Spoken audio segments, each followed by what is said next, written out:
परमात्मा की कोई रसीद देखना हो तुमको तो घर में जितनी बेटियां हैं उनका मुख देख लीजिए, वो परमात्मा के पुण्य की रसीद है।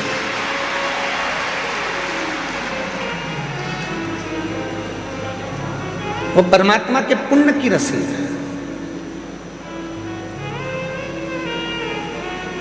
घर में यदि एक बेटी का जन्म हो जाए तो समझ लेना कि उस भोलेनाथ ने तुम्हारे घर में एक रसीद सिग्नेचर कर कर दे दी है। ये रसीद ही कन्यादान करने के बाद तुम्हें पार लगा देगी, वो रसीद।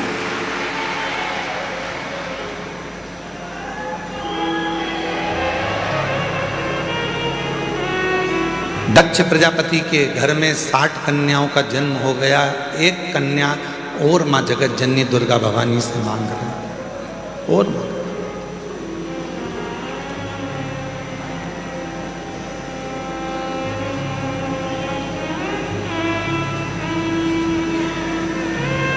हे मां जगत जननी दुर्गा भवानी मां, हमारे घर में एक लड़की और हो जाए, एक बेटी और जन्म ले ले, एक बेटी का जन्म और हो जाए।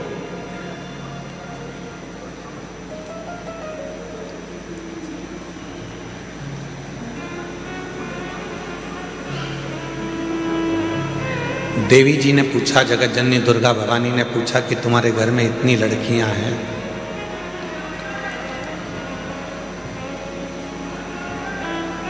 पीछे की आवाज का ध्यान दे, तुम्हारे घर में इतनी बेटियां हैं, तुम्हारे घर में इतनी लड़कियां हैं, तो तुम्हें और लड़की की क्या जरूरत है? तो दक्ष प्रजापति ने मां जगत जननी दुर्गा भवानी से कहा, मां, एक कन्यादान करने पर हजारों अश्वमेध यज्ञ का फल प्राप्त हो जाता है।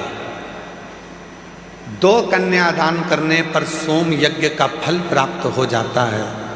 3 कन्यादान करने पर इंद्र का सिंहासन प्राप्त हो जाता है। 4 कन्यादान करने पर हमें सर्वोत्तम यज्ञ का फल प्राप्त हो जाता है। और जब हाथ से प्रति समय पर एक कन्या का यदि कन्यादान होता है तो हमारा वैकुंठ में निवास हो जाता है। ये शिव तत्व, ये शिव तत्व।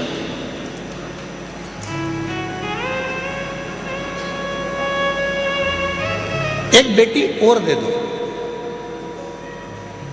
और दक्ष प्रजापति के घर में मां जगत जननी दुर्गा भवानी ने कहा कि बेटी ढूंढने के लिए कहाँ जाऊंगी या बेटी को खोजने के लिए कहाँ जाऊंगी, इसलिए मैं खुद तुम्हारे घर में, मां जगत जननी कहती हैं कि बेटी बनकर तेरे घर में आऊंगी, स्वयं तेरे घर में आऊंगी। कर मिसाइलों को दागती है और भारत की एक बेटी पूरे पाकिस्तान को हिलाकर आ जाती है। ये वो भारत की भूमि है,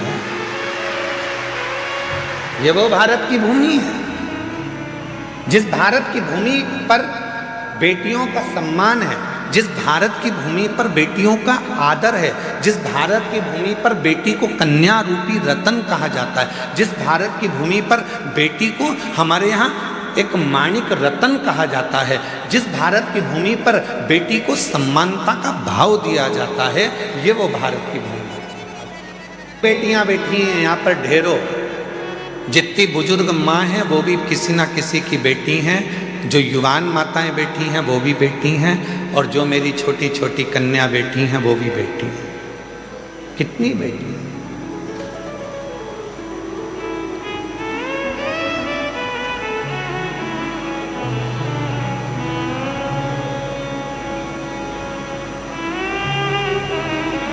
अभी भोपाल में एक सम्मेलन था, उस सम्मेलन में हम गए थे, तो उसमें हमसे पूछा गया कि आप राष्ट्र को अगर उज्जवल देखना चाहते हैं तो क्या देखना चाहते हैं?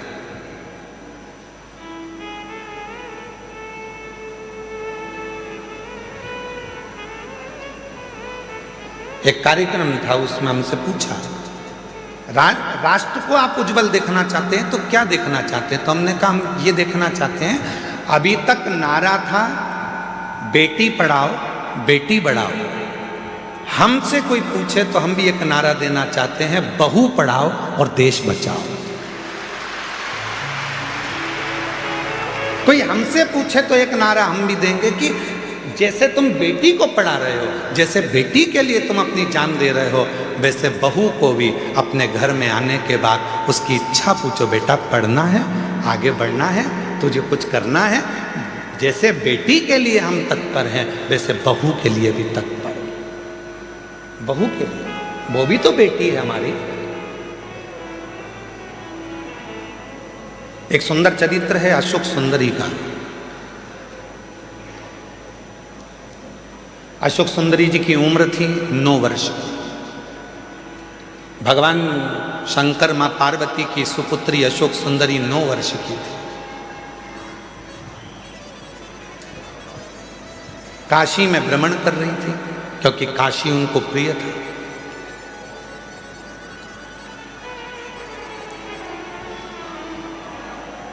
अशोक सुंदरी जी को काशी बड़ा प्रिय था।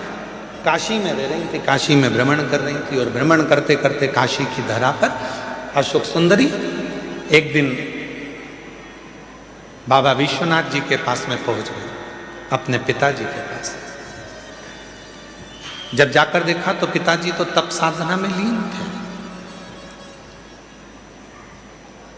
अशोक सुंदरी ने देखा कि पिताजी तो तप साधना में लीन है, अब मैं किसके पास जाऊं। तो अशोक सुंदरी फिर दौड़ लगाई, अपनी मां को खोजने लगी, माता पार्वती।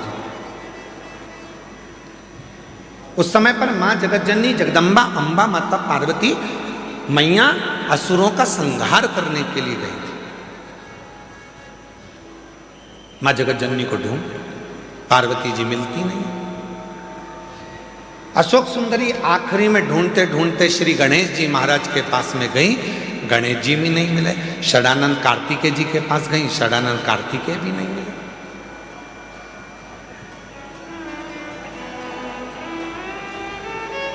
बहुत ढूंढा अशोक सुंदरी जी ने, ना पिताजी मिल रहे हैं, ना मां मिल रही है, ना गणेश जी मिल रहे हैं, ना कार्तिकेय जी मिल रहे हैं।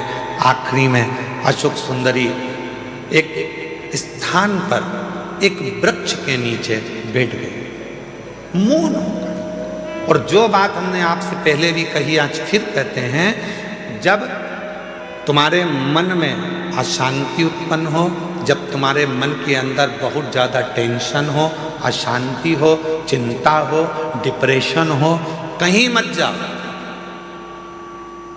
एक किसी वृक्ष के नीचे कुछ देर के लिए, ये प्रकृति ने जो हमको वृक्ष दिए हैं, ये हमारे डिप्रेशन को, हमारी अशांति को शांत करने के लिए दिए। किसी वृक्ष के नीचे 10 मिनट के लिए मौन होकर बैठ जाओ और बाबा के ओम नाथ का स्मरण करिए। ओम नाथ का स्मरण।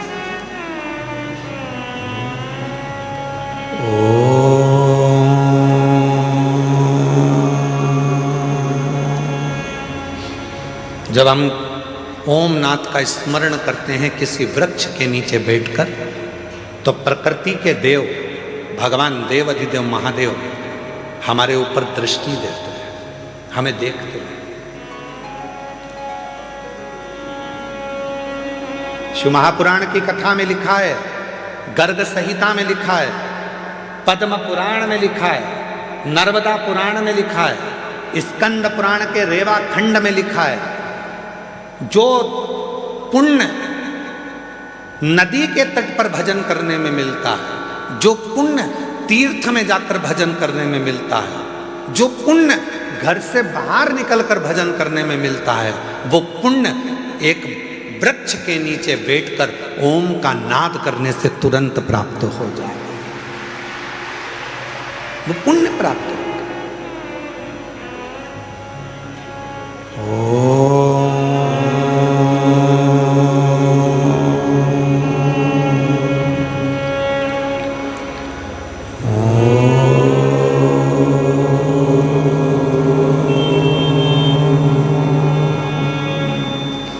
एक नाद शिव से मिलने का।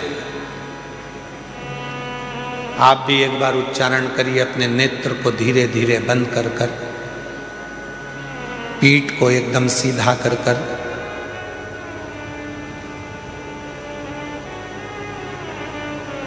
दोनों भुकुटियों का स्मरण मध्य बिंदु में कर कर इस ओम को लंबी गूंज के साथ अपने मुख से उच्चारण करिए।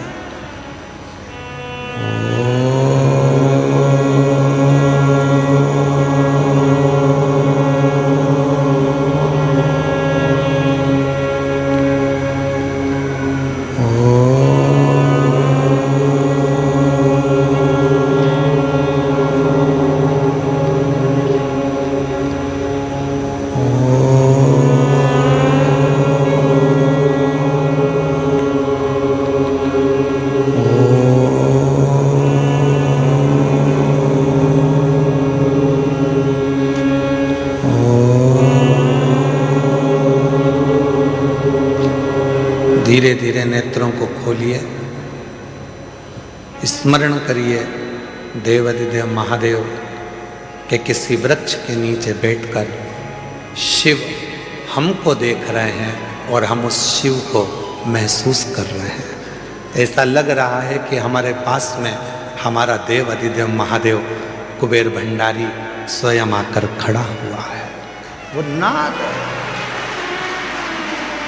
वो अशोक सुंदरी ने ओम का उच्चारण करा, अशोक सुंदरी ने नाद किया ओम का।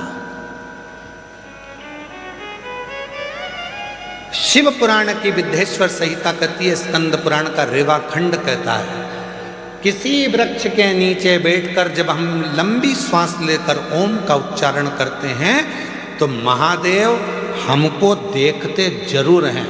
और वही हुआ।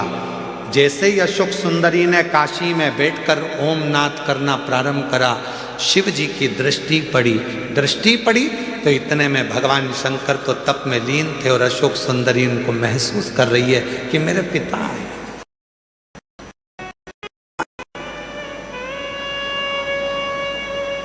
अशोक सुंदरी ने, पिताजी बहुत प्यास लग रही है, पापा बहुत प्यास लग रही है, बाबुल बहुत प्यास लग रही है। जिंदगी में यदि किसी बाप बेटी का प्रेम देखना है, जीवन में किसी पिता और पुत्री का प्रेम देखना है तो दो जगह पर देखिएगा। एक देखिए देवाधिदेव महादेव और अशोक सुंदरी का प्रेम, और दूसरा देखिए नरसिंह मेहता और नानी भाई का प्रेम। दोनों संबंध क्या है, रिश्ते क्या है, नाते क्या है, एक बाप और बेटी का स्नेह क्या होता है, ये शिव पुराण बता सकता है। एक बाप और बेटी का स्नेह क्या होता है, ये शिव पुराण बता सकता है।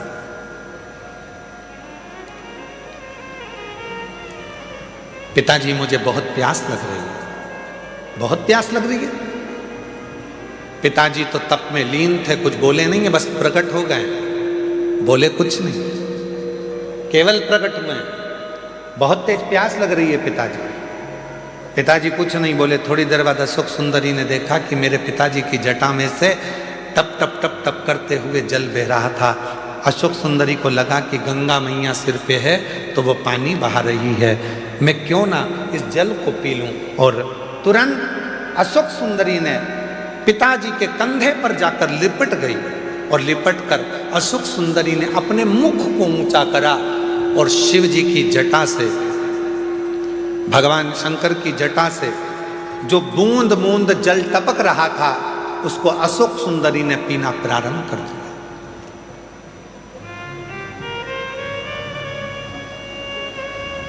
तीन बूंद मुख में गई, चौथी बूंद मुख में गई, पांचवी बूंद मुख में गई, छठी बूंद मुख में गई और सातवीं बूंद जैसे ही मुख में जा रही थी, इतने में मां जगत जननी जगदम्बा अम्बा दौड़कर सिंह पर चढ़कर अपनी बेटी के पास दौड़कर आ रही थी।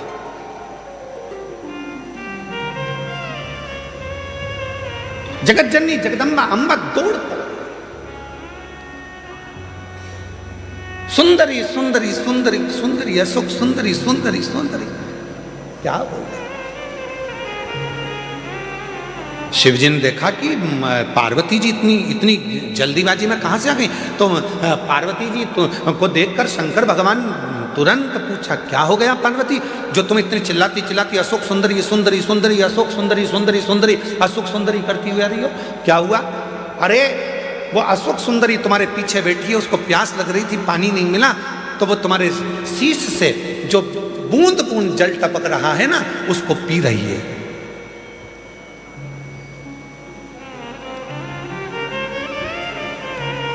पार्वती जी बोली, वो बूंद बूंद जल को पी रही है। शिव जी बोले, तो गंगा ने तो जल नहीं टपकाया, गंगा ने तो एक बूंद जल नीचे नहीं गिराया।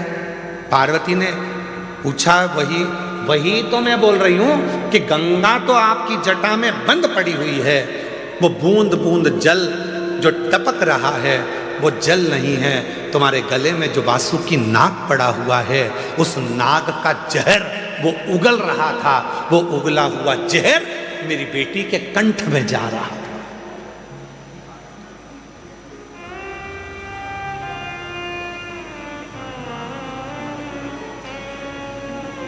वो वासुकी नाग का उगला हुआ जहर मेरी बेटी के कंठ में जा रहा है। इसलिए मैं अपनी बेटी को बचाने आई हूं।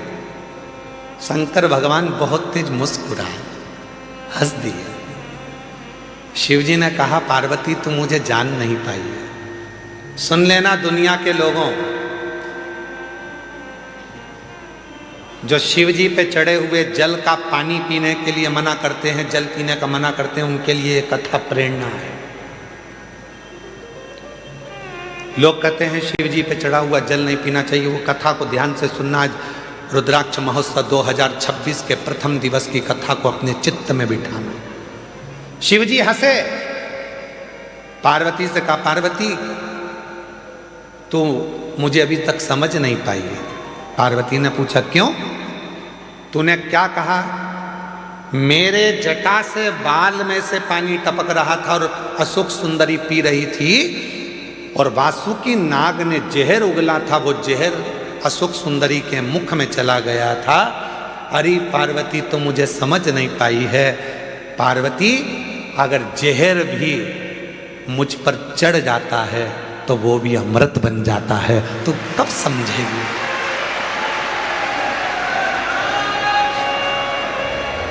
दुनिया के लोग कहते हैं शिव जी पे चढ़ा हुआ जल नहीं पीना चाहिए, उनके लिए यह अशोक सुंदरी और काशी का संवाद कहता है कि शंकर भगवान के जटा में गले पर कालिया विष अपना वासुकी नाग अपना विष उगल रहा था, और वो विष जटा में से टपक रहा था, जिनको अशोक सुंदरी ने पी लिया था।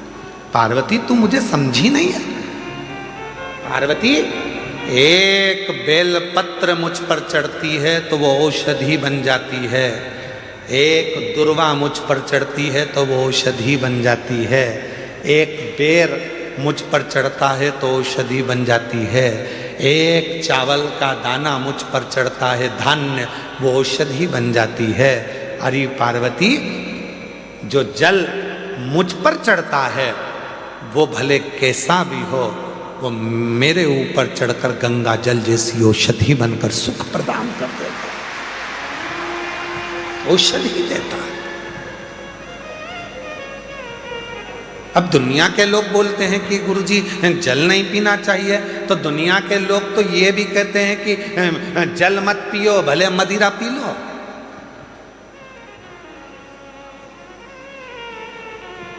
दुनिया के लोग तो बड़े बड़े अच्छे अच्छे हीरो भी गुटखे का प्रचार कर रहे हैं, खा लो गुटखा।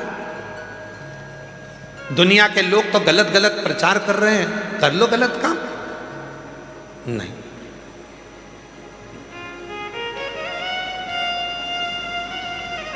शिव कथा कर रहे हैं। भगवान देव अधिदेव महादेव पर हम तो यहां तक कहेंगे, डबरा की कथा में कहा था, आज फिर कह रहे हैं। 3 दिवसीय डबरा की कथा में कहा था, यदि तुम्हारे पास में देने के लिए शिव जी के कुछ भी नहीं है, कुछ भी तुम्हारे पास में नहीं है मेरी जीजियों, मेरे जीजाओं, मेरी बेटियों, मेरे बेटाओं, क्योंकि भगवान शंकर प्रकृति के देवता हैं। शिव जी को ना तुम्हारा धन चाहिए, ना वैभव चाहिए, ना दौलत चाहिए, ना तुम्हारी सत्ता चाहिए। शंकर भगवान को देने के लिए कुछ भी नहीं है, तो बस उसको दर्शन कर लो, नेत्रों से निहार लो, उस शिवलिंग का दर्शन करो, वो तुमको सुख देगा, सुख देगा।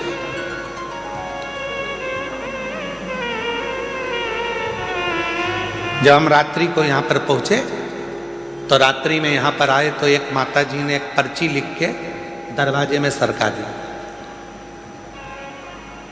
तुम ऐसा मत करना। एक माता जी ने पर्ची लिखी और दरवाजे में सरका दी। हमने आशीष से बोला कि पर्ची उठाना जरा। आए थे बस, अंदर गए, प्रवेश करा और कमरे में जैसे पहुंचे तो पर्ची पड़ी थी, तो हमने उस पर्ची को पढ़ा। तो उस पर्ची में हमने कहा आशीष जरा पर्ची उठाओ। पर्ची उठाई तो उसमें लिखा था कि कंकर शंकर शिला के हम जल नहीं चढ़ा पाएंगे, तो हम दूर बैठ के भगवान की पूजन करें, आराधना करें, चलेगा? हमारा निवेदन है, लाइट चाहते हो तो डीपी के पास जाने की जरूरत नहीं है, कनेक्शन तुम्हारे पास में है। तुम जहां बैठकर कंकर शंकर की धरा पर उस शिव को याद करोगे, वो वहीं आकर दर्शन देगा। जहां तुम बैठे हो, जहां तुम हो। शिव महापुराण की कथा केवल एक ऐसी कथा है कि सीहोर वाला बाबा तो दिखता ही नहीं है, सीहोर वाला महाराज नजर भी नहीं आता, लोग कहाँ कहाँ बैठे हुए हैं उनको दिखेगा नहीं। आएंगे, कथा सुनेंगे, बाबा को प्रणाम करेंगे, कंकर शंकर पूजन करेंगे, दिल से वरदान मांगा है भोलेनाथ से, वरदान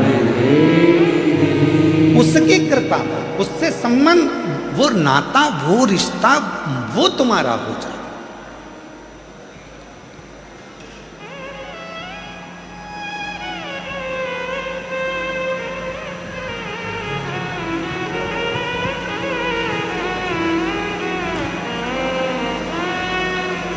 तीन चीजें हैं, हो सकता है लोगों को बुरा लग जाए,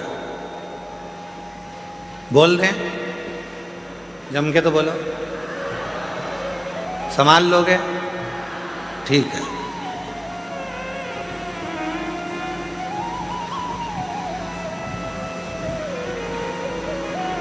वो कुत्ता किसी काम का नहीं जिसको पालो और अपने को ही काट लो। यार पूरा सुनो, अभी नहीं बजाना, अपने को धर लो। वो कुत्ता किसी काम का नहीं जिसको पालो वो ही काट ले। वो पैसा किसी काम का नहीं जिसको कमाओ और हमको ही बिगाड़ दे। और वो संबंध किसी काम का नहीं जो वक्त पड़ने पर हमको ही निपटाने का सोच ले। वो रिश्ते, वो नाते, वो संबंध, वो हमारे अपने रिश्ते जिनको चाहिए कि हमको उन्नति की सीढ़ी पर चढ़ाए, वही हमको खाने को जोड़ दौड़ जाए, तो वो रिश्ते किस काम के, वो संबंध किस काम के?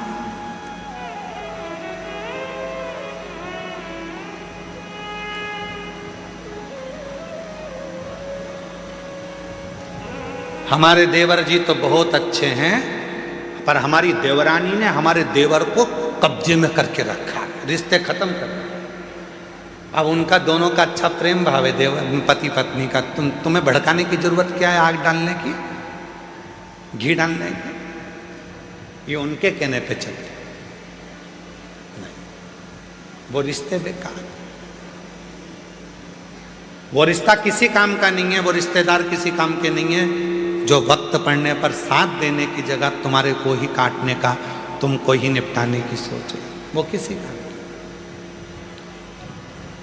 शिव महापुराण की कथा कहती है, भगवान शंकर का चरित्र कहता है, माँ भगवान दक्ष प्रजापति ने माँ जगत जननी दुर्गा भवानी से एक बेटी मांगी और बेटी मांगने पर उन्होंने कहा कि माँ एक बेटी और हो जाए। माँ जगत जननी ने मना कर दिया कि तुम्हारे घर में पहले से 60 लड़कियों ने जन्म ले लिया, फिर एक बेटी और क्यों चाहिए? तो कहा कन्या दान करने में जो सुख है वो सुख कहीं सुख, वो सुख कहीं नहीं।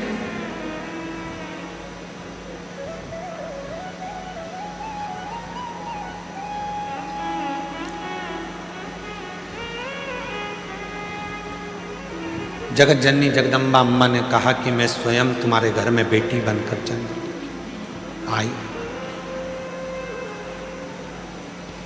मां जगत जननी दुर्गा भवानी खुद बेटी बनकर आई और प्रसूति के गर्भ से एक कन्या ने जन्म लिया जिसका नाम सती है।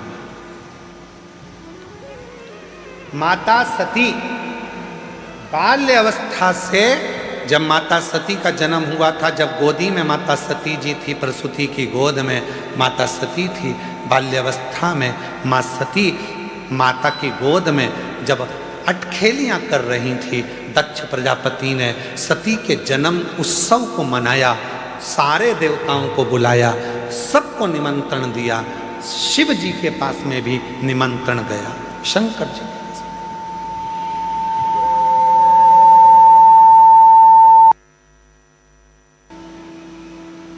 निमंत्रण सबके पास गया। सती मैया का जन्म हुआ है, सारे देवता सब माता सती का दर्शन करने के लिए सब आए।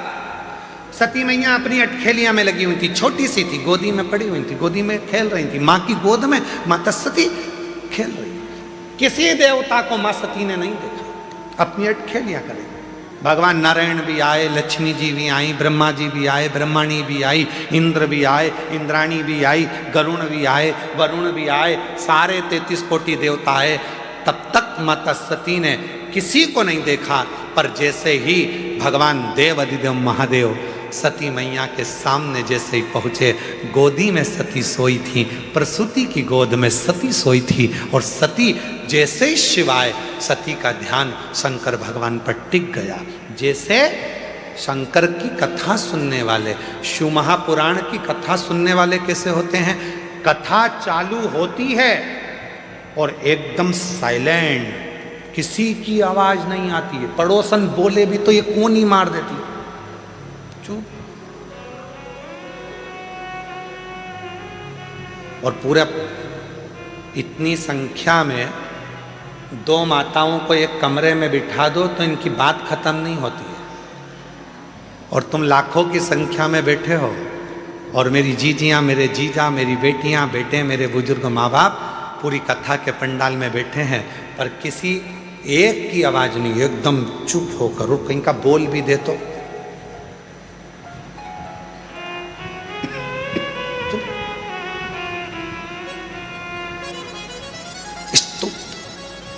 जैसे सती मैया भगवान देव अधिदेव महादेव को देखकर एकदम स्तुप्त हो गए, कुछ नहीं कर रही, ना पांव हिलाए ना हाथ हिलाए, शिव को देख रही है, केवल शिव।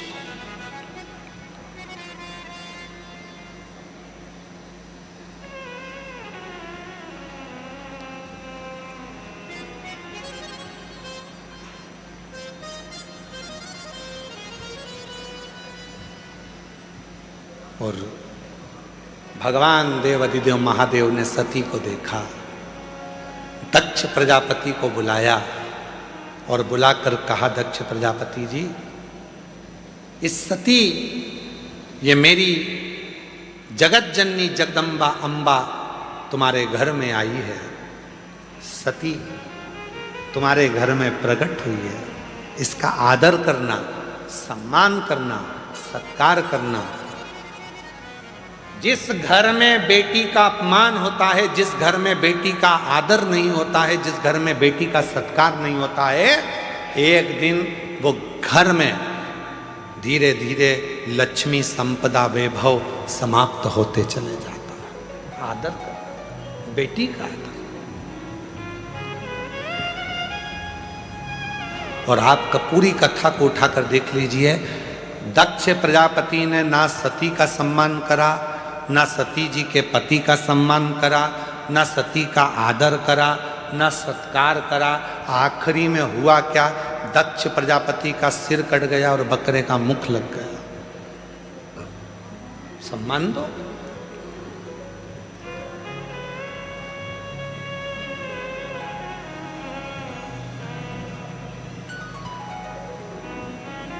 एक हमारे यहाँ पुरानी कहावत है, बहन बेटी आती है, अभी अभी तो भगवान ने सबको संपदा दी है, धन दिया है, तो लोग साड़ी दे देते हैं। पहले कहते थे बहन बेटी आई ब्लाउज का टुकड़ा दे दो। क्या दे दो? अरे जम के तो बोलो, ब्लाउज का टुकड़ा। ऐसा घड़ी बना हुआ रहता था ऐसा, और 60, 70, 80 रुपए में मिल जाता था। ऐसा अच्छा बढ़िया पन्नी में धरा धरा। तो माता इतनी चतुर होती थी, उसमें टीकी का पत्ता रख के और 2 चूड़ी रख के और ऐसा उसको बढ़िया जमा जुमू के और उसको बहन बेटी को दे दे, ब्लाउज का टुकड़ा दे। क्यों? दक्ष प्रजापति अपने राजसभा में, अपनी सभा के अंदर सती को एक जमीन का टुकड़ा नहीं दिया था बैठने के लिए, तो वो दक्ष प्रजापति का घर भी गया और शीश भी गया। अगर वो एक टुकड़ा दे देते तो दक्ष प्रजापति का ना शीश कटता ना दक्ष प्रजापति का घर जाता। इसलिए बहन बेटी को एक टुकड़ा ब्लाउज का देकर बहन बेटी का आशीर्वाद प्राप्त कर लिया जाता है, जिससे घर अच्छा रहे। एक टुकड़ा बहुत। 2 शब्द हैं, जरा ध्यान से सुनिएगा। एक होता है चरण में रहना और एक होता है शरण में रहना। 2 शब्द हैं, एक है चरण में रहना और एक है शरण में रहना।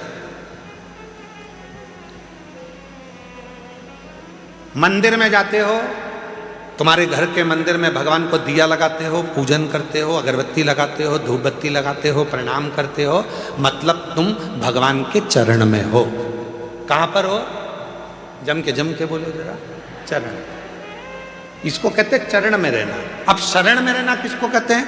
मंदिर में जाकर प्रणाम कर कर, दिया लगाकर, बत्ती लगाकर, अगरबत्ती लगाकर, नमन कर कर, दिया बत्ती नी भी करी, बस भगवान के मंदिर के सामने चले गए और भगवान के मंदिर के सामने जाकर फिर तुम अपनी नौकरी पे, अपनी सर्विस में, अपनी दुकान पर, अपने व्यापार में तुम चले गए। मतलब दिन भर, जब तक दूसरे दिन तक तुम भगवान के सामने नहीं पहुंचते, तब तक भगवान की शरण में तुम बने हुए हो। कहीं पर भी चले, कहीं पर। हमारा एक नियम है, हम जब भी कहीं कथा करने के लिए जाते हैं तो यहाँ बाबा के साष्टांग दंडवत करके, बाहर तो हम ज़्यादा निकलते नहीं है तुम्हारे चक्कर में, क्योंकि हम दंडवत करें तुम हमारे ऊपर दंडवत कर दो। तो दरवाज़ा लगा रहता है और हम वहीं से दंडवत करके और वहाँ की धूल को, मिट्टी को शरीर से अच्छा मल के लगाकर और कथा करने के लिए चले जाते हैं। क्यों?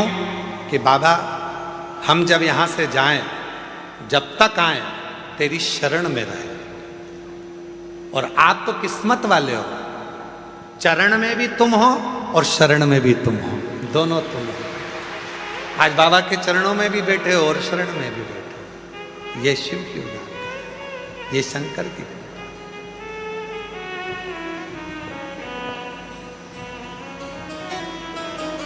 इसलिए शिव महापुराण की कथा वर्णन कर रही है महाराज। कुबेर भंडारी से मिलना बड़ा जरूरी, वसी होर वाले से मिलना बड़ा जरूरी, मिलना बड़ा जरूरी, हाँ मिलना बड़ा जरूरी, मिलना बड़ा जरूरी, ओ मिलना बड़ा जरूरी। कुबेर भंडारी से मिलना बड़ा। कहीं पर भी बैठकर 108 बार श्री शिवाय नमस्तुभ्यम कहना चाहिए। यहां जितना रुको,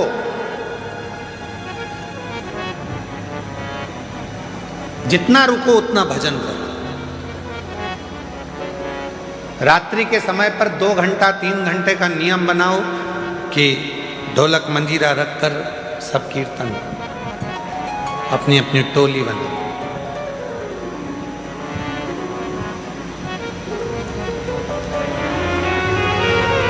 भगवत नाम का जप करो। मौका मिला है, बाबा को अपने मन का भाव कहेंगे, प्रार्थना करेंगे, निवेदन करेंगे, विनती करेंगे। बाबा को अपने मन की भाव दशा कहेंगे, साथ में बोलिएगा, प्रार्थना करिएगा, निवेदन करिएगा।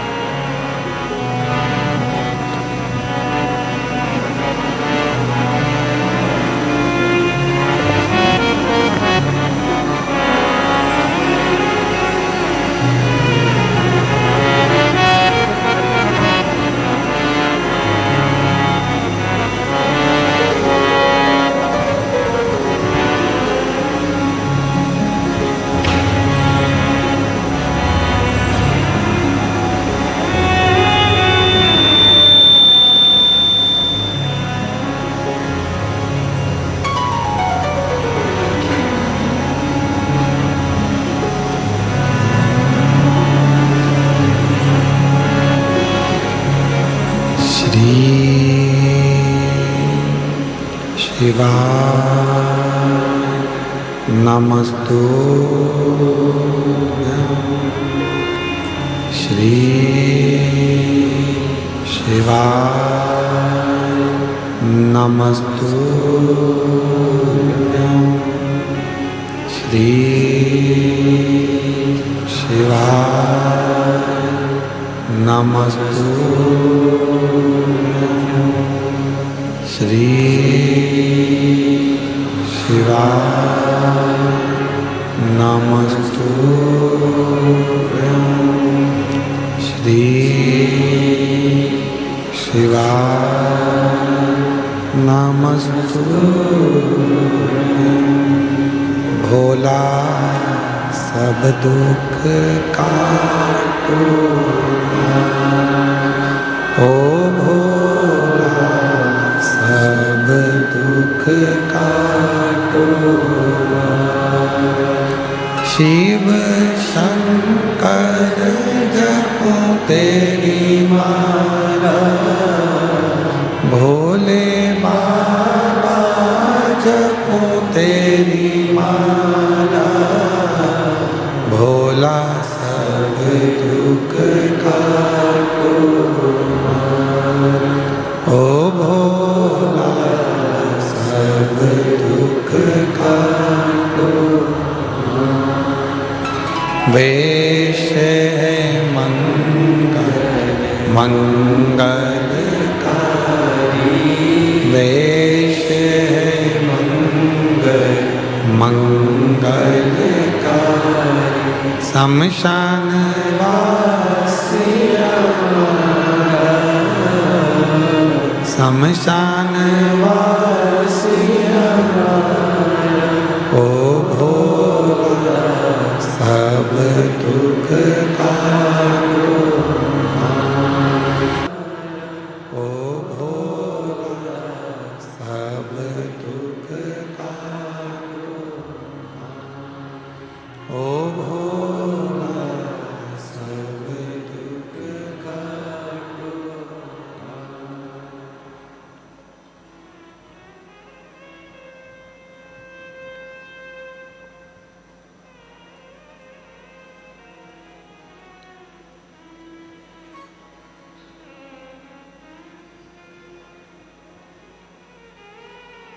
बाबा देवाधिदेव महादेव, भगवान शिव, ओगरदानी, त्रिकालदर्शी, कैलाशी, अविनाशी, भगवान शिव की पवित्र कथा कर, भगवान शंकर का पवित्र चरित्र कर, सती मां माता प्रसूति की गोद में, शिव सती को देख रहे हैं और सती मैया एक टकटकी लगाकर शिव को देख रहे हैं।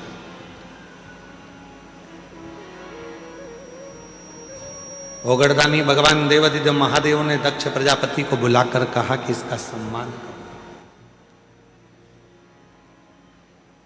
शिव की कृपा से यदि तुम्हारे घर में बेटी आ जाए, बेटी चाहे बहू के रूप में हो, चाहे तुम्हारे घर में बेटी के रूप में हो, बेटी बेटी होती है, इसका आदर करोगे तो तुम्हारे घर में कभी वैभव की, संपदा की, सत्ता की कमी नहीं हो सकती। आदर करो।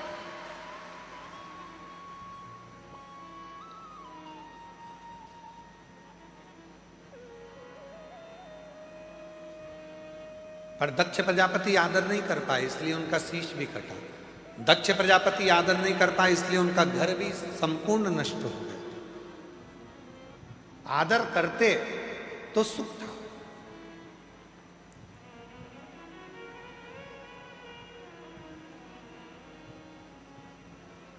बेटी, अन्न और पानी, थोड़ा ध्यान दीजिएगा। क्या क्या चीज है, जम के बोलो। पहले नंबर पर बेटी, दूसरे नंबर पर अन्न जिसको हम पाते हैं, तीसरे नंबर पर पानी जिसको हम पीते हैं।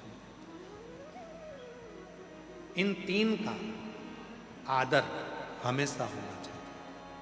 आजकल बड़ी बड़ी पार्टियों में पानी की बोतल रख दी जाती है, लोग पानी पीते हैं, आधी बोतल पानी पिया और फेंक दिया। आधी बोतल पानी पिया और फेंका।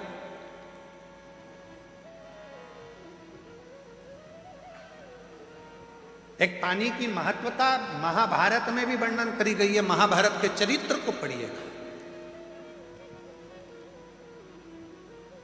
अभिमन्यु के प्राण छूट रहे हैं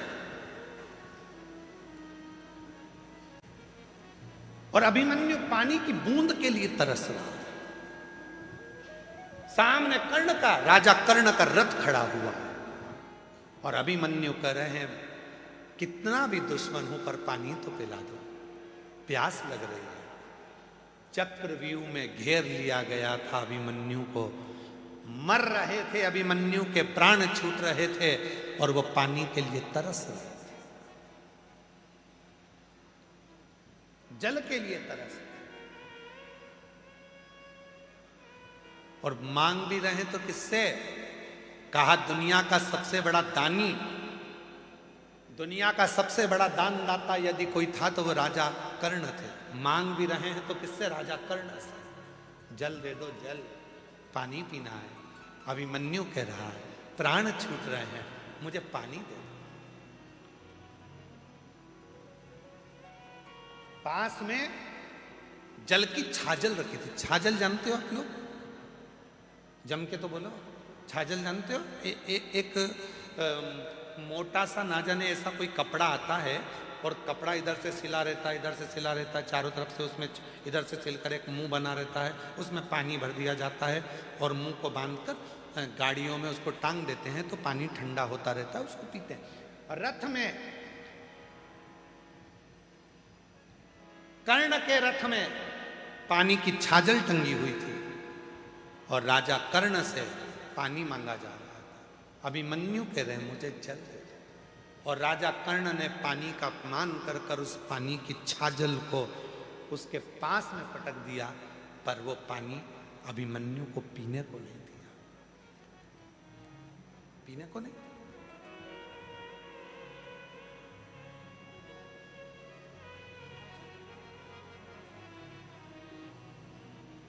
जल का अपमान किया।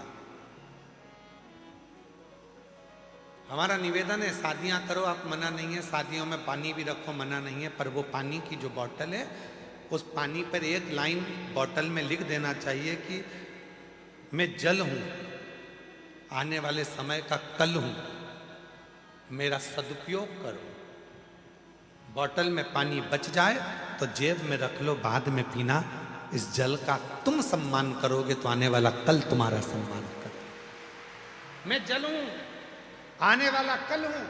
इसका आदर तुम करोगे तो तुम्हारा भी आदर होगा, वरना समय बड़ा गलत आएगा। एक एक बूंद जल के लिए मनुष्य तरस जाए, एक एक बूंद जल के लिए मनुष्य तरस जाए। जी जियो।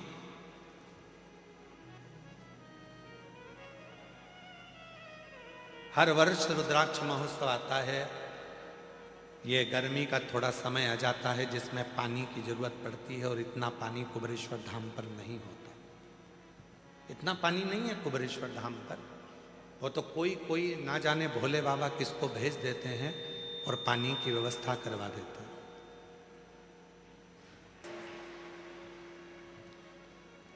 अभिमन्यु कह रहा है मुझे जल दे दो। राजा कर्ण ने पानी की छाजल को उठाकर जमीन पर फेंक दिया और वो जल पानी का गिर गया, पर अभिमन्यु को जल पीने को नहीं दिया, जल पीने को नहीं दिया। और पूरी महाभारत उठाकर देखिए, राजा कर्ण को मारने वाला कोई नहीं था, राजा कर्ण के प्राण लेने वाला कोई नहीं था। राजा कर्ण जैसे शूरवीर का भी अगर अंत हुआ है तो जल से हुआ है।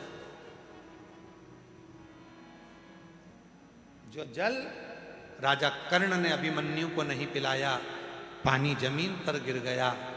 युद्ध चल रहा था दूसरे दिन का, और राजा कर्ण रथ लेकर भाग रहा था युद्ध करने के लिए, और उसका रथ का पहिया जहां छाजल गिरी थी, पानी गिरा था, वहां कीचड़ हो गया था, उसमें पहिया फंस गया और कर्ण का पहिया नहीं निकला।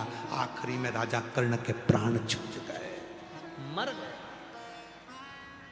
वही जल, घर की बेटी, जल और अन्न, अन्न भी उस परमात्मा की कृपा से मिला है, उसका अपमान ना किया जाए। भोजन की थाली में उतना, और हर घड़ी हर पल श्री शिवाय नमस्तुभ्यं, श्री शिवाय नमस्तुभ्यं, उसका स्मरण करते, उससे विनती करते। रात को सोओगे, खूब चक नींद में रहोगे, खूब चक नींद में, इतनी तेज नींद आ रही होगी। ये कुबेरेश्वर बाबा की भूमि का प्रभाव बता रहे हैं हम आपको। कमरे में भी सो रहे हो, रूम में सो रहे हो, कुबेरेश्वर धाम के आसपास के जितने होटल हैं चाहे तुम उनमें जाकर सो रहे हो।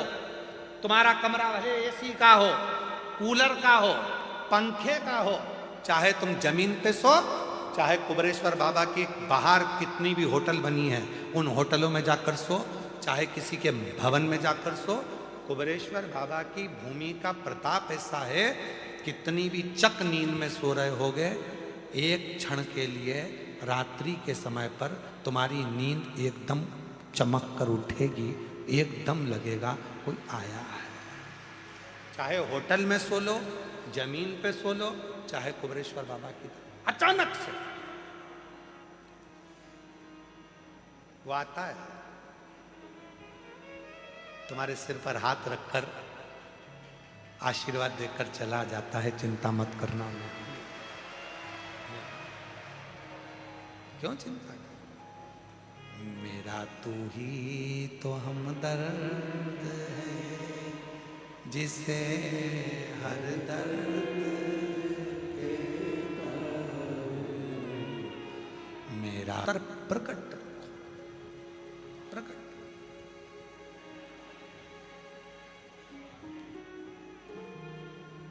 मेरे बाबा दया करना, मैं तेरे भरोसे। इस लाइन को आप भी बोलिएगा, आप चुप रहे ना, आप सबकी आवाज यहां तक आना चाहिए। हम किसके भरोसे हैं? मेरे बाबा दया करना, मैं तेरे, ना घर के भरोसे, ना परिवार के भरोसे, बाबा दया करना, मैं तेरे भरोसे हूँ। भोले बाबा दया करना, मैं तेरे भरोसे हूँ। देवराज नाम का ब्राह्मण शिव को नहीं मानता था, पर मां शिव को मानती थी। एक लोटा जल चढ़ाती थी, उसका फल उसको मिला। भले चोर था बेटा, पर अंत समय में शिव की शरणागति उसको मिली। शिव की शरणागति, भले चोर था, पर अंतिम बिंदु तो शिव के चरणों में जाकर निकला। एक बिंदुक नाम का ब्राह्मण, जिसकी पत्नी का नाम चंचुला देवी। बिंदुक भी चोर, कभी सत्कर्म नहीं करा है, कभी नहीं, अच्छे कर्म से दूर रहा।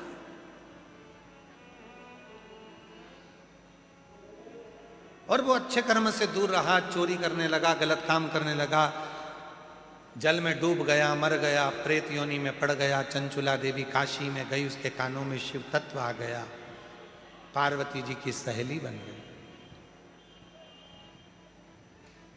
मां जगत जननी की सहेली पार्वती।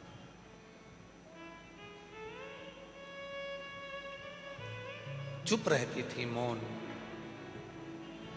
जब कोई व्यक्ति बहुत मौन हो जाता है ना, तो उससे पूछा जाता है कि बात क्या है। जो दिन भर बड़बड़ बड़बड़ बड़बड़ करता है, उसकी कोई नहीं सुनता है, पर कोई चुप हो जाए ना, बोलने वाला व्यक्ति एकदम चुप हो जाए, तो लोग उसको देखते हैं, आखिर ये बोलता क्यों नहीं है, इसको हो क्या गया। कभी कभी तो पत्नी भी पति से कह देती, हुआ क्या है तुमको, बोल क्यों नहीं रहे हो। अब पति बेचारा बोले भी तो गति नहीं, ना बोले तो गति नहीं, तो चुप ही रहना अच्छा।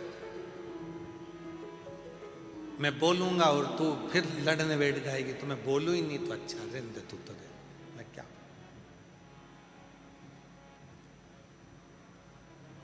क्या बोलना।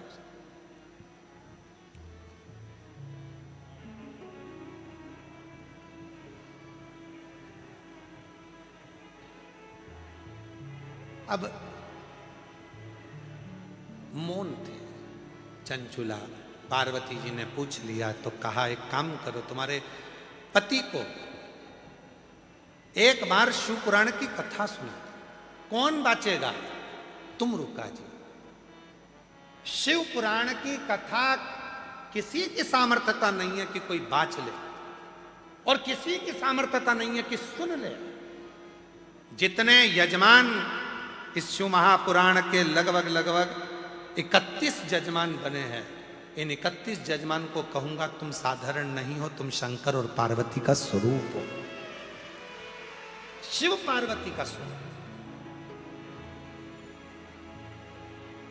क्योंकि शिव पुराण का यजमान, भागवत जी के यजमान राजा परीक्षित थे, रामचरितमानस के यजमान काशी नरेश थे, पर एक पुराण, सारे पुराणों में केवल एक पुराण ऐसी है, शिव महापुराण, जिसका यजमान कोई इंसान नहीं बना, इसका यजमान स्वयं देव अधिदेव महादेव बने हैं, पार्वती जी बनी है। और इसलिए जितने यजमान बैठते हैं वो शंकर और पार्वती का रूप है, शिव और पार्वती का स्वरूप है। यजमान कथा हुई, तुम रुका जी कथा को श्रवण कर, हृदय से सुन रहे, भाव से उस कथा का रस तत्व ग्रहण कर, हृदय से सुने उस कथा को।